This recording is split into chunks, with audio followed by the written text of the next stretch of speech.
Namaste, welcome back to Manorama Biology.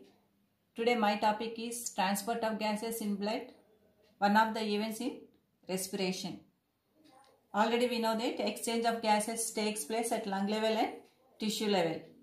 When exchange of gases takes place at lung level, the oxygen in the air, that is from the alveoli, is entering into the blood.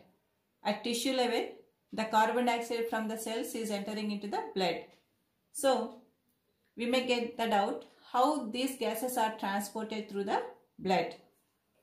So, when the air enters into the alveoli, this is consisting of various gases, not only the oxygen. And also you can see, when the exchange of gases takes place at lung level, this oxygen from the alveolus is entering into the blood present in the blood capillaries. And carbon dioxide from the blood capillary is entering into the alveolus. After that, the oxygen which is present in the blood has to be transported to all the cells. First it reaches the heart, and heart pumps this oxygenated blood to all parts through the aorta. And also when cellular respiration takes place, the carbon dioxide which is released is entering into the blood. Now let us know how these oxygen and carbon dioxide, which are the respiratory gases, are transported through the blood. So, transport of gases via blood is determined by three factors: the relative amount of gases in air, their combining capacity with the hemoglobin and other substances in the blood. So, first let us know transport of oxygen. How the oxygen is transported by blood? Transport of oxygen.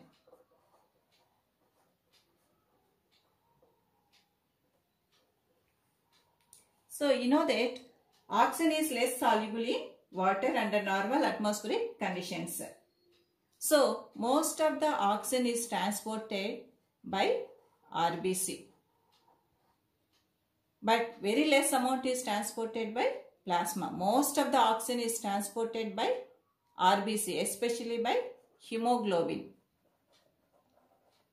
So, hemoglobin is the protein present in the red blood cells. So, here you can understand the hemoglobin present in the RBC helps in transporting the oxygen. Why most of the oxygen is transported by RBC? Because most of the oxygen is not soluble in the water. So, water is the main component of plasma, but it is transported by the hemoglobin of the RBC. So, let us know something about this hemoglobin. Hemoglobin is a protein present in RBC. So, this hemoglobin is made up of 4 polypeptide chains. 4 polypeptide chains. Polypeptide. Peptide is a kind of bond. So, amino acids, between the amino acids, peptide bonds will be there. Then they attach with each other and form the polypeptide chain. So, as hemoglobin is a protein, it is consisting of polypeptide chains. So, 4 polypeptide chains will be there, and each polypeptide chain, each will have one heme group. This heme group will have iron atom. So, once again I will repeat the point. Hemoglobin is made up of 2 polypeptide chains. Those are the 2 alpha and 2 beta chains. And each polypeptide chain has one heme group, that is the iron part. Heme is iron part of the hemoglobin. So, one heme group with one iron atom at the center. So, already in the first lesson, photosynthesis, you have learnt about the chlorophyll structure, chlorophyll molecule. So, in the chlorophyll molecule, the center portion is occupied by magnesium. So, chlorophyll molecule will have the head and the tail. In the head portion, in the center, magnesium ion will be there. And here if you observe that hemoglobin is similar to chlorophyll molecule, but the difference is at the center iron atom will be there instead of magnesium in the chlorophyll molecule. So this is the structure of hemoglobin molecule. Hemoglobin molecule is made up of 4 polypeptide chains with one heme group with iron at the center. So oxygen is attached with the iron atom. Oxygen is attached to the iron atom. So easily we can say how many oxygen molecules can be carried by one hemoglobin molecule. Each hemoglobin molecule can carry 4 oxygen molecules because each hemoglobin molecule is having one heme group with one iron atom. So we can say 4 oxygen molecules can attach to the iron atom in a hemoglobin molecule. So 4 oxygen molecules can be carried by one hemoglobin molecule. So when hemoglobin, Hb means hemoglobin, combined with the oxygen, it forms a reversible compound, that is oxyhemoglobin. As 4 oxygen molecules can be attached to the iron according to the degree of saturation, that is depending on the partial pressure of oxygen in the air, that is alveolar air, and also the partial pressure of carbon dioxide in the blood. So based on that, 4 oxygen molecules can be combined. So we can say hemoglobin combines with the oxygen and forms the reversible compound, that is oxyhemoglobin. Oxyhemoglobin. So here one important point you have to remember: when the oxygen enters into the blood, it is carried in the form of oxyhemoglobin. So it is a reversible compound. In the lungs, it forms, when it enters from the lungs, when it enters into the blood, it forms the oxyhemoglobin. In the tissues, from the oxyhemoglobin, the oxygen is separated from the oxyhemoglobin and it is given to the cells. So it is a reverse, oxyhemoglobin is a reversible compound. And one more point you have to remember: this hemoglobin has high affinity for oxygen. So this affinity for oxygen for the hemoglobin, generally it enhances or increases when there is fall in the carbon dioxide concentration or percentage in the blood. That means at the lung level, if you observe, the carbon dioxide partial pressure is more in the blood when compared to the alveolus. That's why the carbon dioxide, as it is passing or diffusing from blood to the alveolus, the carbon dioxide percentage will become less. It lowers. So once the carbon dioxide is entering into the or diffusing into the alveolus, that is, there is fall in the carbon dioxide, that enhances the further uptake of oxygen. Did you understand this point? As carbon dioxide is entering into the alveolus from the blood, there is further uptake of oxygen from the air into the blood. So like that, once the oxygen enters into the blood, it is combined with the hemoglobin and it is carried as oxyhemoglobin. So here let us learn some factors. What are the factors influencing the transport of oxygen? So first point, if you observe, that it is the carbon dioxide. So already you know that carbon dioxide, when it is increased, when carbon dioxide increases, what happens? If increases, what happens? Oxygen combining capacity with the hemoglobin decreases. Oxygen combining capacity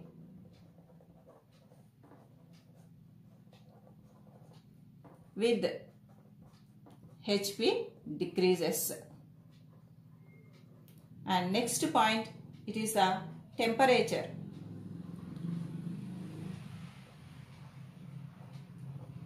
Temperature. So if the temperature increases, decreases the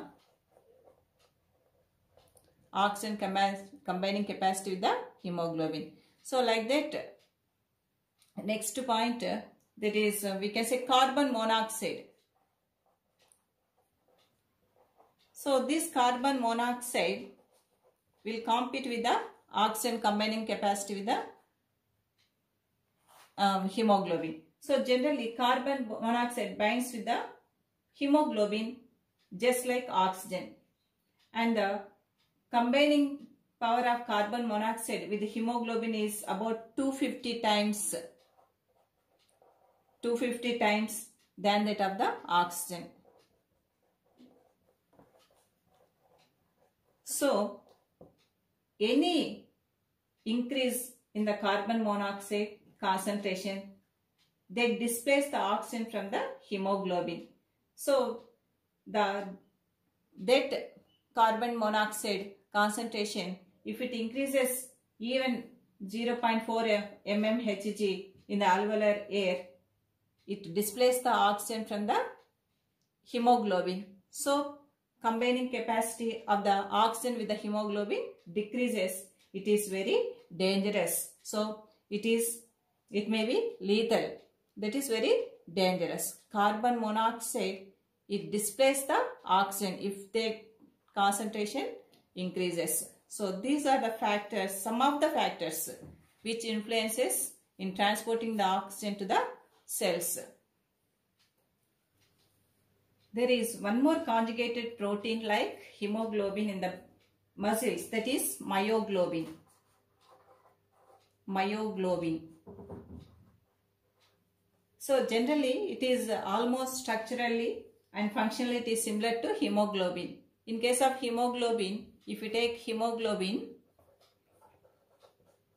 this hemoglobin is having the protein part, that is the globin part, and iron part, it is the heme, and the organic molecule, it is the porphyrin. So this hemoglobin is present in the RBC. But myoglobin, it is also similar to hemoglobin, but it is present in the muscles. So generally this myoglobin present in the muscles helps in storing the oxygen that is in the muscles. That's why myoglobin is called as the storehouse of oxygen in muscles. Storehouse of oxygen. So generally when we are doing the exercise or strenuous exercise, we need some extra oxygen. So immediately this myoglobin, which is the storehouse of oxygen, supplies the oxygen needed at that time during the exercise time. So already you know about the lactic acid debt. So there myoglobin plays very important role. The main difference between myoglobin and the hemoglobin is hemoglobin has 4 polypeptide chains each with the one heme group. But here myoglobin has only one heme group linked to a polypeptide chain. That is the main difference. And if you observe that, hemoglobin combines with the oxygen and form the oxyhemoglobin. And like that, hemoglobin combines with the oxygen and forms oxyhemoglobin. Like that, myoglobin combines with the oxygen and forms oxymyoglobin. When oxyhemoglobin is supplied to the tissues, again it is converted to oxygen and hemoglobin. Like that. But here you have to understand this oxygen release from the oxymyoglobin is not so rapid as from the oxyhemoglobin. So slowly, that means slowly the oxygen is released from the oxymyoglobin. So like this, in the blood, the oxygen is transported by the hemoglobin and forms oxyhemoglobin. From the oxyhemoglobin, the oxygen reaches the cells through the tissue fluid. In our body, oxygen can be stored in the muscles by myoglobin. So myoglobin is called as storehouse of oxygen. So this is the transport of oxygen in the blood. Now let us know about the transport of carbon dioxide via blood.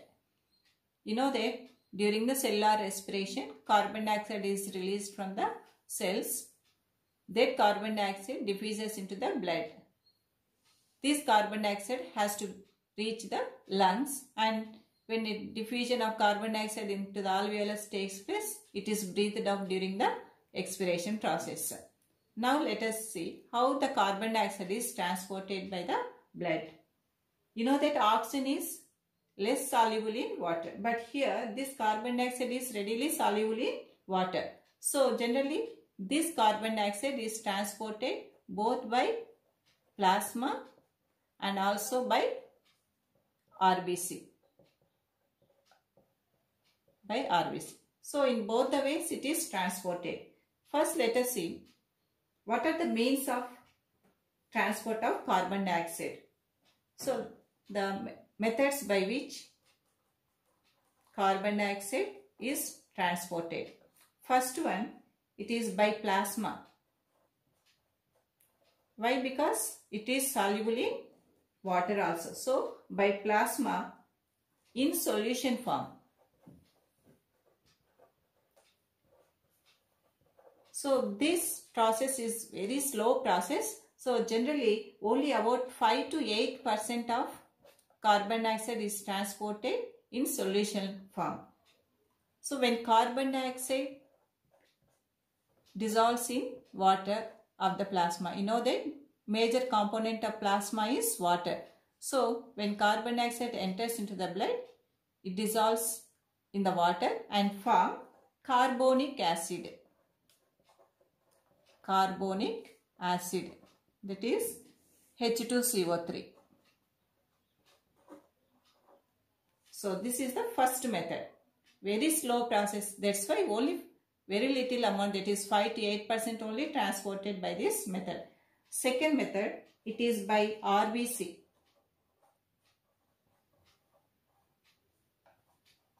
As combined part of the hemoglobin. So it is by RBC with the proteins of hemoglobin. With the proteins of hemoglobin. You know that the protein part of hemoglobin is globin. So what is the protein part? It is the globin part. As it is the protein part, this globin will have the amino group. What is the amino group? That is NH2. Amino group is NH2. So when carbon dioxide combines with a reduced form of hemoglobin, we can write that as HHB. That is HHB means reduced hemoglobin, that is attached to the amino group. So we can say it is a reduced hemoglobin. So you may get the doubt how this reduced hemoglobin is formed. Generally, when carbon dioxide enters into the RBC, there one enzyme will be there, that is, I will tell you later, that is carbonic anhydrase, that converts the H2CO3 immediately into bicarbonate ions and hydrogen ions. These hydrogen ions are buffered by the hemoglobin and it is converted to reduced hemoglobin. So like that already reduced hemoglobin will be there. So carbon dioxide is combining with the reduced hemoglobin, that is attaching with the amino group. Here you have to understand one point. Oxygen is combining with the iron of the heme group, but carbon dioxide is combining with the amino group, that is a globin part of the hemoglobin. That is very important. Carbon dioxide is combining with the amino group, that is a globin part of the hemoglobin protein. So carbon dioxide combines with the reduced hemoglobin and forms carbaminohemoglobin, that is HB. It is attached with the amino group, so HB, NH and COOH, that is carbaminohemoglobin. When oxygen combines with the hemoglobin, it is for oxyhemoglobin. Like that, when carbon dioxide is combined with the amino group of the hemoglobin, it is forming the carbaminohemoglobin. So like this, the carbon dioxide is transported by RBC. That is only 15% only. Only 15%. It is also very less. Next, third step, that is as sodium bicarbonate. As sodium bicarbonate. Major portion of the carbon dioxide is transported as sodium bicarbonate. Here it is 5 to 8%, it is 15%. So the remaining amount approximately 80%. Very, very important bit. Most of the carbon dioxide is transported as sodium bicarbonate. We know formation of carbonic acid is a very slow process. That's why most of the carbon dioxide enters the RBC.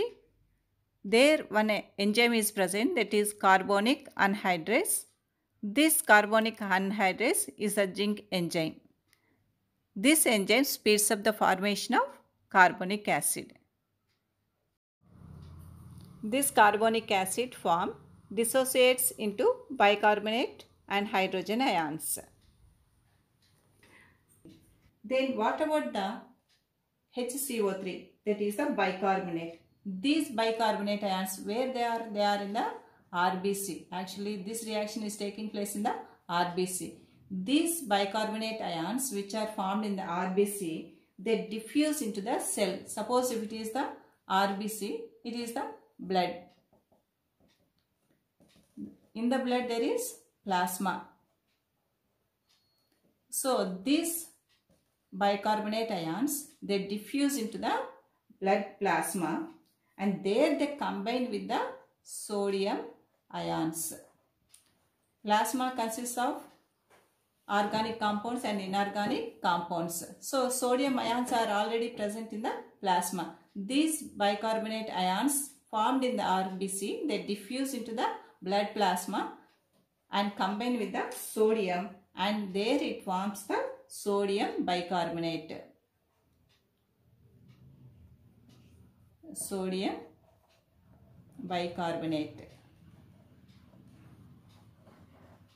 So reaction we can write like this: HCO3 plus there is ions plus sodium ions, they come react with each other and form the sodium bicarbonate.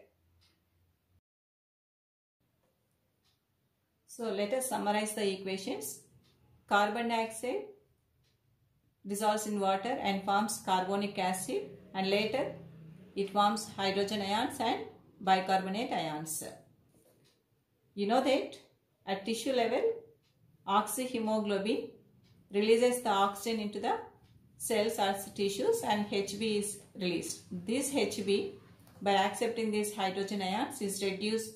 It is converted to reduced hemoglobin. And what about the bicarbonates? These bicarbonates from the RBC diffuse into the plasma and combine with the sodium ions, and it forms a sodium bicarbonate. So like that, sodium bicarbonate is formed in the plasma. So through the blood, this reaches the lung. And next, if you see the release of carbon dioxide from all its 3 states at lungs.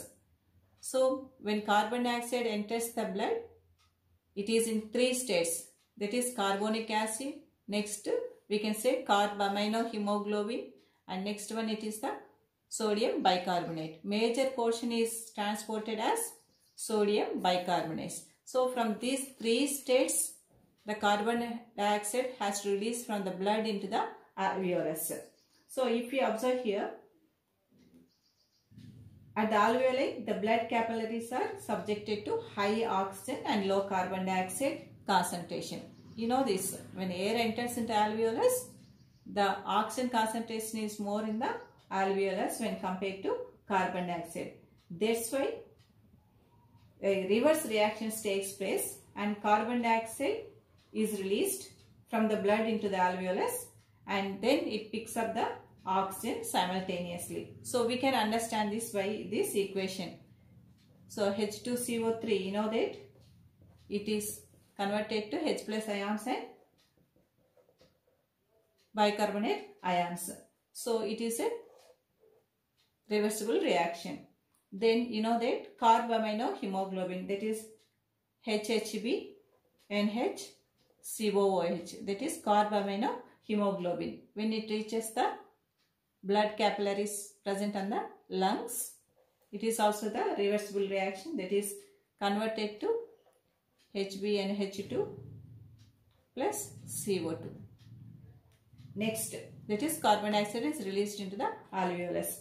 Next, sodium bicarbonate. If you see NaHCO3, which is formed,